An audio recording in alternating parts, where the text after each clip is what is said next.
This is a dream which I, King Nebuchadnezzar, have seen. Now you, Bethesda, tell me its interpretation. Inasmuch as none of the wise men of my kingdom is able to make known to me the interpretation. But you are able, for the spirit of the holy gods is in you. So he has this dream, and there's this great tree. And then all of a sudden, the tree's pretty well destroyed, right? And he even gets the mind of a beast.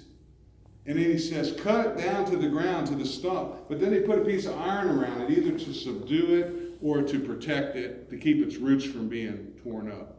The tree was going to be cut down to a stump. But it did have the opportunity to grow back.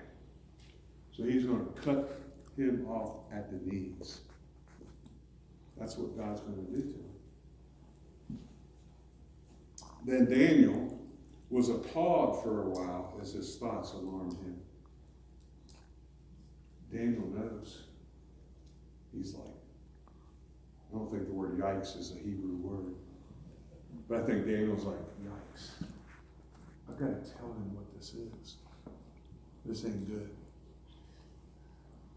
The king responded and said, Daniel, Belteshazzar, do not let the dream or its interpretation alarm you. Daniel answered and said, my Lord, if only the dream applied to those who hate you and its interpretation to your adversaries. The tree that you saw, which became large and grew strong, whose height reached to the sky and was visible to all the earth, and whose foliage was beautiful and its fruit abundant, and whose food for all under the beasts of the field dwelt, and in whose branches the birds of the sky lodged. It is you, O king. It is you. For you have become great and grown strong, and your majesty has become great and reached to the sky, and your dominion to the end of the earth. And in that the king saw an angelic watcher, a holy one, descending from heaven, and saying, chop down the tree, destroy it, yet leave the stump with its roots in the ground. But with a band of iron and bronze around it, and the new grass of the field, let it be planted with the bird of the heaven. Let him share with the beasts of the field until 7 periods of time pass over him. Here you go, folks. This is the interpretation of King. This is the decree of the Most High, capital M, capital H, which has come upon you, my Lord the King. Verse 25. You will be driven away from mankind, and your dwelling place be with the beasts of the field. And you be given grass to eat, like cattle, and be drenched with the dew of heaven.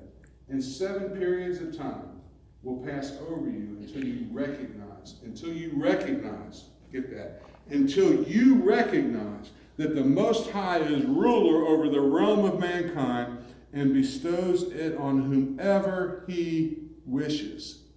And in that it was commanded to leave the stump with the roots of the tree. Your kingdom will be assured to you after you recognize that it is heaven that rules.